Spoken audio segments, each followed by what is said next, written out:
kitab Ahadithul Akhlaq karya Syekh Abdul Razzaq bin Abdul Muhsin Al-Badr hafizahumullah ta'ala. Kali ini masuk pada bagian kedua tentang birrul walidain. Ini pembahasan ini Rasulullah sallallahu alaihi wasallam beliau bersabda, innallaha yusikum bi ummahatikum salasan. Sungguhnya Allah Ta'ala mewasiatkan kalian untuk berbuat baik kepada ibu kalian sampai 3 kali. Baru kemudian innallaha yusikum bi abaikum. Yang keempatnya, sungguh Allah mewasiatkan kalian untuk berbuat baik kepada bapak-bapak kalian. Kemudian berikutnya innallaha yusikum bil aqrab fal aqrab. Sungguh Allah Ta'ala mewasiatkan kalian untuk berbuat baik kepada yang lebih dekat, Hadis dari Ibnu Majah dan disahihkan oleh Syekh Al-Albani rahimahullah ta'ala. Ini sebagaimana sebelumnya bahwa perintah untuk berbuat baik kepada ibu selalu lebih unggul 3 kali, baru keempatnya kepada bapak. Karena memang beban berat yang ditanggung ibu lebih banyak daripada bapak. Ya, itu tidak dipungkiri. Ya. Adapun kepada bapak disebutkan 1 kali, keempatnya karena memang bapak juga punya peranan besar dalam mentarbiyah, ya, dan dalam pembiayaan, dalam segala kebaikan. Kemudian berikutnya hadis dari Abdullah bin Amr bin As radhiyallahu anhu. Beliau mengatakan, ja'a rajulun ila Nabi sallallahu alaihi wasallam. Satu kali datang seorang laki-laki kepada Nabi sallallahu alaihi wasallam, yubayyi'uhu 'alal hijrah. Ia membaiatnya untuk hijrah. Hijrah dulu itu bukan kayak sekarang, ya. Hijrah sekarang tempat tinggal gak pindah, ya. Lingkungan gak berubah. Hanya semangat mempelajari agama, meninggalkan buruk, ya, beralih kepada yang baik. Ya kadang ada beban, tapi tidak seberat di zaman Nabi SAW, karena harus meninggalkan daerah asalnya, lingkungannya, tempat kerjanya, tempat penghasilannya, dan seterusnya, dari Mekah ke Madinah. Dan lelaki ini membaiat Nabi SAW untuk hijrah, termasuk meninggalkan bapak ibunya. Maka dikatakan wataraka abawi yabkiyan. Ia meninggalkan kedua orang tuanya menangis. Ditinggal anaknya hijrah, bapak ibunya menangis. Nabi SAW mengatakan kepadanya, irji ilaihimah, pulanglah kembali kepada kedua orang tuamu. Wa adhikhuma kama abakaitahuma, buatlah keduanya tertawa sebagaimana kamu telah membuat keduanya menangis. Hadis rawahu Abu Dawud. Dari hadis ini Rasulullah SAW hendaknya membuat, ya, Rasulullah SAW mengajarkan kepada sahabat hendaknya membuat orang tua itu bahagia. Jangan sampai dengan alasan untuk melakukan amal soleh orang tua menderita, menangis, padahal alasannya untuk hijrah, ya. Meninggalkan kota Mekah yang di sana ada orang tuanya, pindah ke Madinah tapi orang tuanya menangis. Tapi Nabi SAW menasihatkan, pulang kepada kedua orang tuamu, buatlah keduanya bahagia, tertawa, ya, yang tadinya bersedih dengan menangis. Ini membutuhkan, ya, perjuangan luar biasa. Tak kala seorang hendak meninggalkan kampung halamannya, lihat siapa yang dibuat sedih. Kalau sampai, ya, kedua orang tuanya sedih dan mempertahankan agar tidak keluar dari kampungnya, dari rumahnya, ya seorang anak mestinya mematuhinya. Nabi SAW sampai nyuruh orang yang sudah hijrah balik lagi, ya, kecuali kalau orang tuanya ridho, tidak masalah. Yang jadi masalah di sini orang tuanya menangis, tertekan, menderita dengan perginya anak. Nabi SAW merintahkan agar dia kembali lagi, buat kedua orang tuanya bahagia. Kalau sudah ridho, maka faedah yang bisa kita ambil dari sini, jangan sampai kita membuat orang tua kita menderita, ya. susah karena kita. Ini hadis-hadis yang sangat menyentuh ya. Rasulullah SAW sangat memperhatikan hak orang tua dari anaknya. Hijrah ini amalannya luar biasa, sangat tinggi. Namun ternyata birrul walidain lebih tinggi lagi. Ya, makanya sampai beliau perintahkan untuk pulang, ya, untuk membuat kedua orang tuanya bahagia. Kemudian hadis ketiga dari Abdullah bin Amr bin As radhiyallahu anhuma, beliau mengatakan ja'a rajulun ila Nabi sallallahu alaihi wasallam. Ini lelaki yang berbeda. Ya, kalau tadi ya membaiat Nabi sallallahu alaihi wasallam untuk hijrah meninggalkan kedua orang tuanya. Yang sekarang ini ya, sahabatnya masih sama, menceritakan kisah lelaki yang lain lagi. Datang kepada Nabi SAW minta izin untuk ikut berjihad. Nabi SAW tidak langsung terima. Istilahnya ya diverifikasi dulu, ditanya, mana statusmu? Orang tua masih ada? Ahayyun walidah? Dua orang tua masih hidup? Qala lelaki tadi mengatakan, na'am, ya masih hidup. Qala Nabi SAW mengatakan pada dia, fafihima fajahid, berjihadlah pada berbakti terhadap kedua orang tuamu. Hadis ini muttafaqun alaih. Inilah yang maknanya bahwa berbakti kepada kedua orang tua bagian daripada berjihad yang diperintahkan oleh Nabi kita Muhammad sallallahu alaihi wasallam. Namun kalau orang tua yang sudah memerintahkan, nah, tidak masalah ya, berangkat nak untuk berjihad.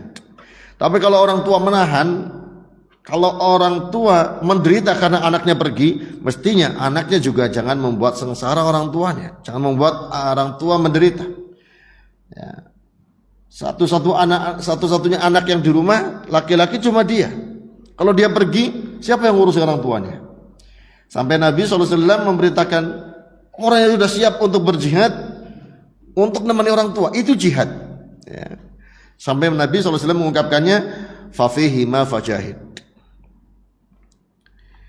Kemudian hadirin sekalian rahimani wa rahimakumullah, beliau Syekh Abdul Razak mengutip dari Al-Hafidh Ibnu Hajar rahimahullah ta'ala keterangan ya, mengenai hadis ini, diterangkan oleh Syekhul Islam Ibnu Hajar Al-Asqalani, in kana laka abawan fa abligh juhdaka fi birrihima wal ihsani ilaihima fa inna dzalika yaqumu laka maqama qitalil adu. Jika kamu masih punya dua orang tua atau salah satunya, maka maksimalkan kesungguhanmu dalam berbakti kepada keduanya dan dalam berbuat baik kepada keduanya. Maka sungguhnya itu sama posisinya dengan memerangi musuh, sama dengan jihad di medan laga. Ya. Maka yang masih punya dua orang tua, kesempatan berjihad itu terbuka ya, sangat luas di hadapannya. Walaupun kadang sebagian orang tua zalim kepada kita, sebagaimana Jumat yang lalu ya.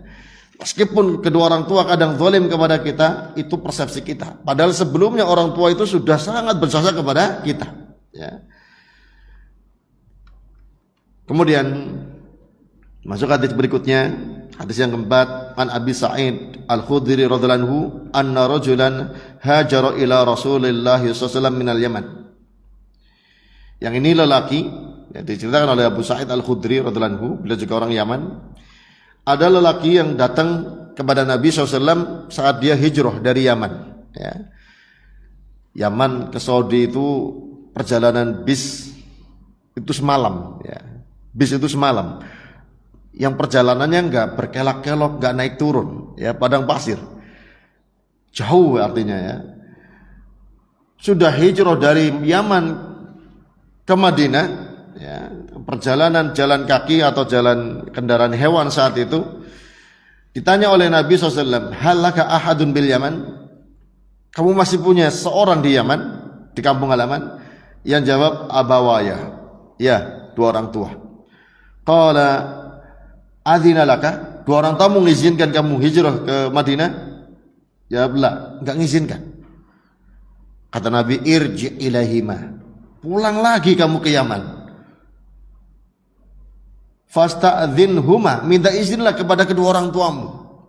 Fa in adzina laka fajahid. Jika kedua orang tuamu mengizinkan, ya silakan berjihad, hijrah ke Madinah. Wa illa, jika tidak mengizinkan, fabirrihima, maka berbaktilah kepada kedua orang tuanya. Hadis ini dari Imam Ahmad disahihkan oleh Syekh Al-Albani rahimahullah taala. Ini sekali lagi juga menegaskan ridho orang tua, izin orang tua, ya, kenyamanan dan kebahagiaan orang tua dengan perbuatan kita. Ini birrul walidain yang sangat tinggi, melebihi jihad, melebihi hijrah. Ya.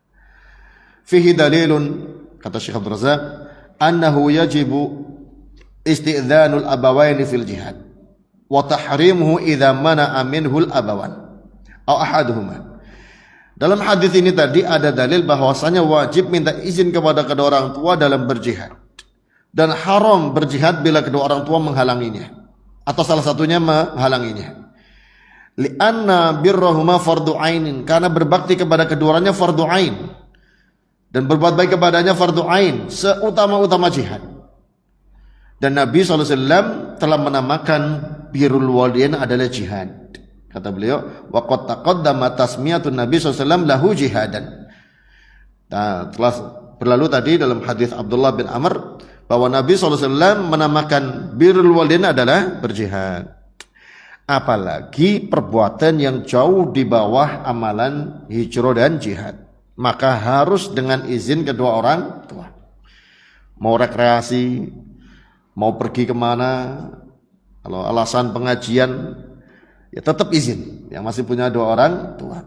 Gimana kalau sudah keluarga sendiri-sendiri? Kalau masih orang tuanya ada, tetap izin kepada dua orang tua. Ya, walaupun istilah sekarang apa? Kakaknya sudah terpisah. Ya, saya juga kepala rumah tangga, saya juga orang tua, punya anak, tapi masih punya orang tua, izin kalau hendak melakukan sesuatu. Karena di sini hadisnya umum semuanya. Ya, nggak ada pembatasan.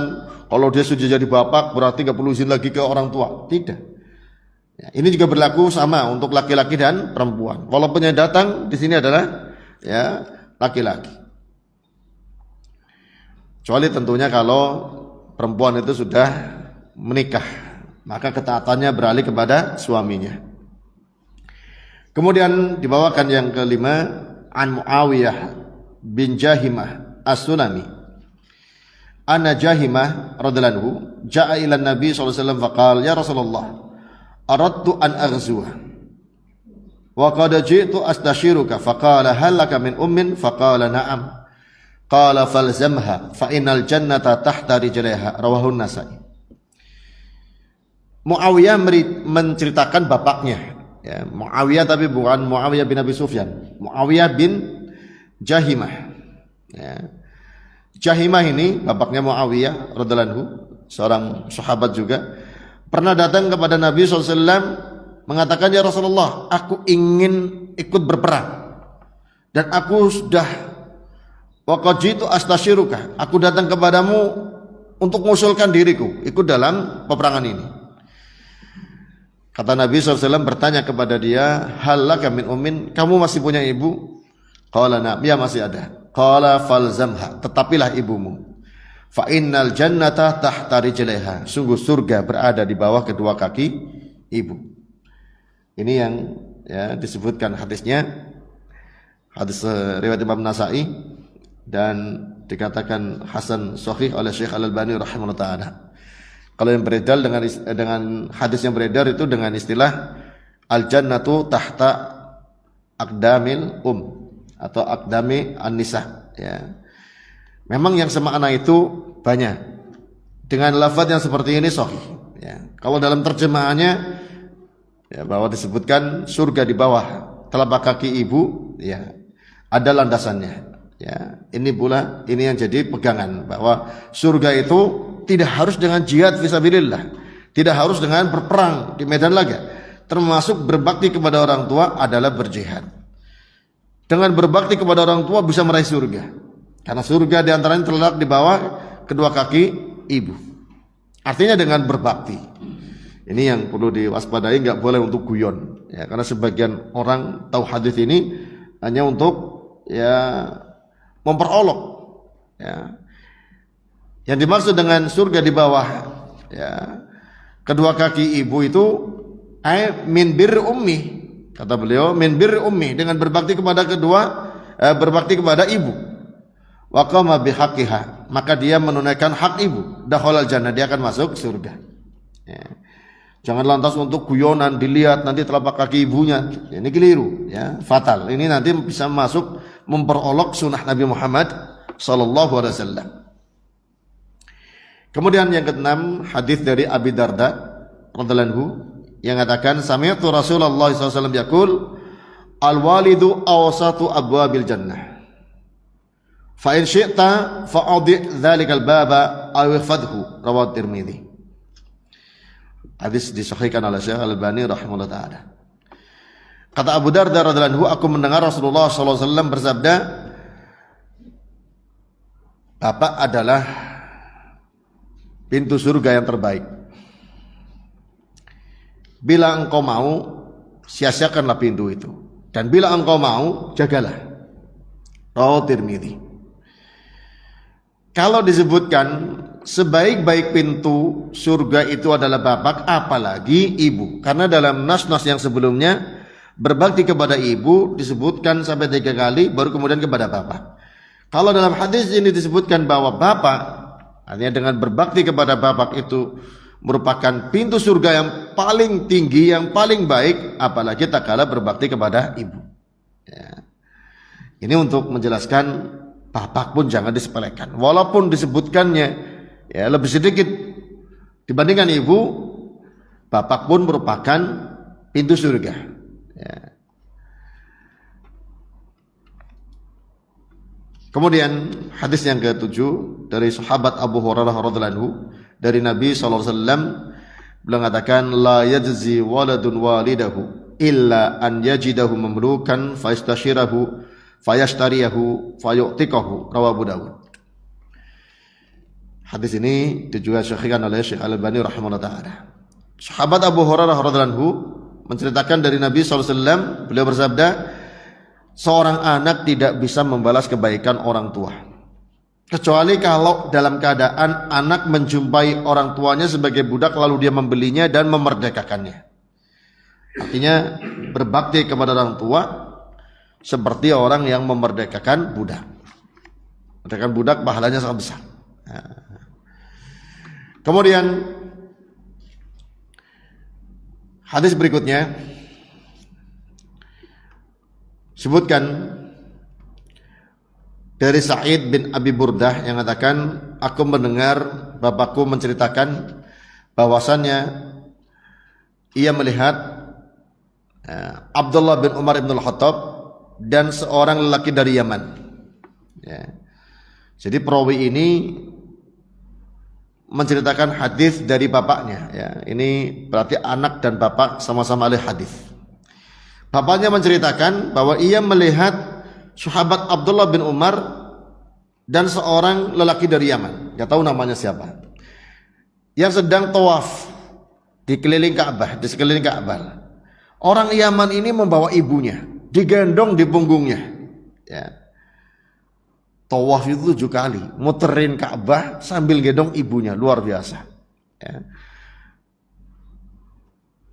Muterin tanpa beban saja itu udah capek, ya, apalagi dengan beban gendong orang tua. Ini baktinya kepada ya, orang tua. Orang Yaman ini mengungkapkan syair, innilah ba'iruhal mudhallal, saya itu sebagai tunggangan bagi ibu saya. Ya, ba'ir itu asalnya unta yang jadi tunggangan, ya, yang ditundukkan agar ibunya bisa naik di punggungnya. In udhirat rikabuha lam udhir, bila kuda atau unta, kendaraan hewan saat itu jadi tunggangan, kadang-kadang dikhawatirkan berontak. Ya, kuda ya namanya kendaraan, kadang-kadang ada kendala. Kalau motor, mobil mungkin mogok, ya, ngadat. Kalau kuda atau unta sebagai kendaraan zaman itu kadang-kadang juga mogok atau kadang ngamuk. Dikhawatirkan ada masalah.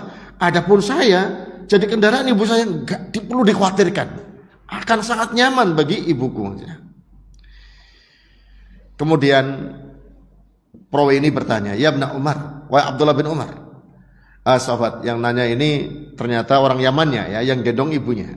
Ya Ibn Umar, aturoni jazaituha. Orang Yaman yang menggendong ibunya ini tanya kepada Abdullah bin Umar ibn Khattab, wahai Abdullah bin Umar, bagaimana pendapatmu? Apakah saya sudah membalas kebaikan ibu saya dengan berbakti seperti ini, gendong ibu saya dengan sangat nyaman di punggungku? Qala la, belum. Wala bisafratin wahidah, belum bisa balas walaupun hanya istilahnya apa? Setarikan nafas ibumu yang telah merawatmu dari kecil. Artinya belum seberapa.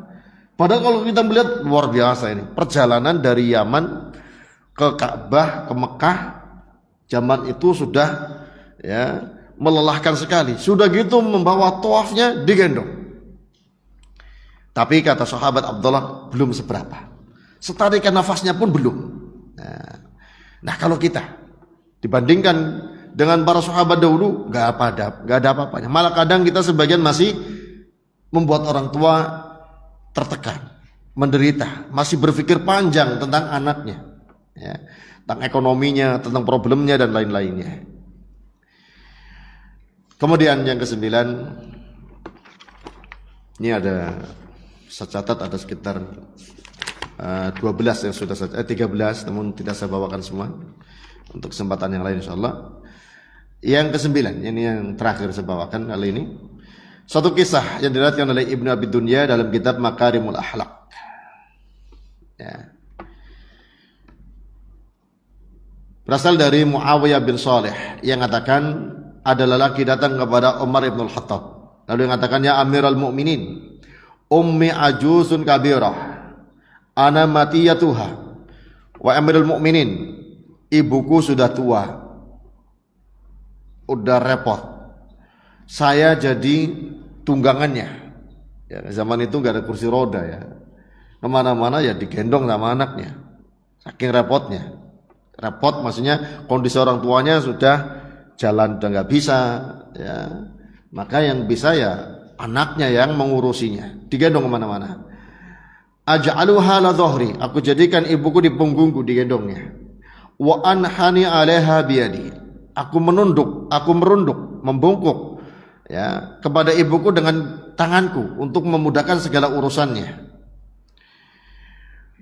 Dan segala apa yang diinginkan oleh orang tua, oleh ibu saya penuhi. Kemudian orang ini bertanya yang terakhir, adaitu syukroha, apa saya sudah menunaikan sebagai bentuk syukur kepada ibu saya? Kata Umar bin Khattab, la, belum. Lima ya Amirul Mukminin, kenapa belum ya Amirul Mukminin? Qala innaka taf'alu dzalika biha wa anta da'ullaha azza wa jalla an yumitaha. Ini kata Umar bin Khattab.